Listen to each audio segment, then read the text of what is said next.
Everyone, I'm back with another film review, and this time it's the new Spider-Man film, Spider-Man Far From Home.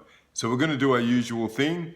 Should you see it? Should you see it in the cinema? And then I'll have a little bit of talk about the film itself, and then we'll have spoilers. But it's going to be pretty short. And the reason it's going to be pretty short is this is a very weird film. It's the 22nd, 23rd film in the Marvel Cinematic Universe, and of course it's the last film of this phase, the capstone on the Avengers phase. So I think you should definitely see it if you're into those Marvel films, and especially if you like Spider-Man. The reason I'm saying it a little bit like that is it's really a charming film, but also a little bit forgettable because it's not building to something apart from maybe another Spider-Man film. I enjoyed it, but definitely you could give it a miss and see it on DVD. Now, the important thing I will say, if you do go to see it in the cinema, there are two stingers at the end. One is incredibly important. If you basically go to this film, you must stay midway through the credits. There's a very important stinger. I mean, so important when we're talking about it later, and my son said, that should have been part of the film because it was so important. Then there's, if you wait ages and ages, there's another one which, depending on your sense of humor, will pay off big time. For me, it was kind of, okay, kind of a bit of a blip. Okay, I'll be back in a second and we'll talk about this film. Now, as I said in the beginning, there's not that much that I need to say because it's a Marvel film and it's a Spider-Man film. So you're either in or you're out.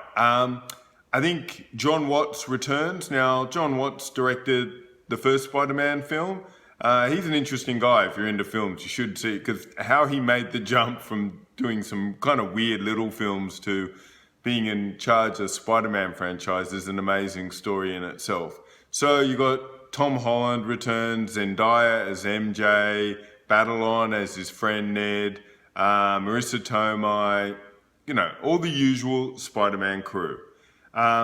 The interesting addition is Jake Gyllenhaal is Mysterio, and he's this guy who comes very early on into the film and is in negotiations with Nick Fury, and I'll talk a little bit afterwards in spoilers about what this says and how it's quite an interesting character. Jake Gyllenhaal is really good. I'm a huge Gyllenhaal fan because he's one of the few guys who can play a few different notes, and that's kind of needed in this film because you're not quite sure. He's very earnest. Is he a good guy? Is he a bad guy? It takes a while to work him out. Look, the film is nicely directed. The CGI goes into overload, especially in the second half of the film. Now, I can't really talk much about that because to talk about it would be to spoil the film, but I found, what I can say is the first third of the film is essentially not a superhero film. It's really like a teenage road film in which a lot of kids are going on a summer, holiday or whatever. And that is the best part of the film. It's just everyone trying to get with other girls or boys or whatever, and it's really, really good. Look, I'll be back in a second and we'll talk about this film.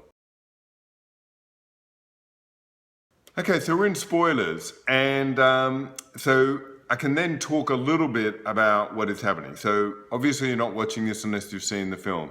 So if you've seen the film, you know that Jake Gyllenhaal plays Mysterio, who it turns out is not the good guy that we expect, because he really is an illusionist, for want of a better word. He creates this character who is put in a position to be a hero so that he can gain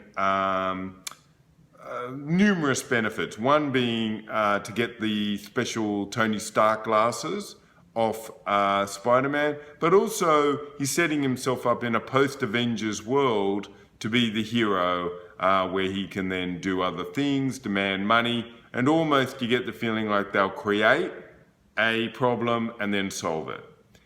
Now, the interesting thing about this is two things. One is it means you do this incredible amount of CGI, especially in the fight scene near the end, but also there's one in the middle of the film in which it's really Spider-Man fighting an illusion, and he knows it's an illusion, but he's trying to work out what his strategies will be. And it's all CGI, there's no human involved, and it's really weak, and you don't care. And although it looks pretty, it just doesn't work. And that's even more so for the final battle. Once it's them back to humans, it's interesting. But all that part I found overkill compared to the nice moments when it's just the kids trying to get out of the way of trouble. The other second thing is Mysterio does this very interesting thing, which is at a certain point, it's obvious that he can't keep the illusion going. And he says, that's okay, wipe the illusion. It'll just be me. And then we'll kind of almost create what happened, the reality of it, later. Now, this is often I'm talking about politics and these things, it creeps in, but this is a really Trumpian thing to do. He basically is saying, the famous Trump quote is, he could shoot someone on Fifth Avenue and people would still vote for him. And what Mysterio is basically saying is, it actually doesn't matter, the illusion. What matters is that the people want to believe the idea of the illusion. So he breaks that illusion, and then in a completely fake news kind of thing, in the spoilers at the end, in the first stinger, he reveals who Spider-Man's identity is, and he doctors the video to make it look like Spider-Man was the bad guy. And then Jonas Jameson comes in, who's the editor of the Daily Bugle, who always hates Spider-Man in the comics. He comes in, but he's really he's doing it like a Alex Jones thing, where he's saying, I'm the only person who knows the truth and Spider-Man's the bad. Everything's opposite. You know, Mysterio is the best guy. It's all ridiculous. I think it's very interesting that these kind of little elements are now seeping into the world where Mysterio creates a problem. It's like Trump. Trump goes, Iran's a problem. We're going to get rid of the peace deal. Now they're a bigger problem. I'm the only person who can solve it. These things aren't a fluke that they get written now. Having said that, look, this is a fun but forgettable piece of confection. It had the hard job of being the last film in the MCU universe, so it can't really do much more except set itself up for the next Spider-Man film, but not for anything bigger. And it'll be very interesting to see, because that's what was called the end of Phase 3. And Phase 4 begins with whatever the next films are. Some are backward facing, we think, like Black Widow, but definitely Guardians, Guardians of Thor, of Asgardians. We think that they're going to start to bring in all these new kind of, almost like we're talking down to the, real extreme tier 3 comic books, and they're just going to, mine them for new content.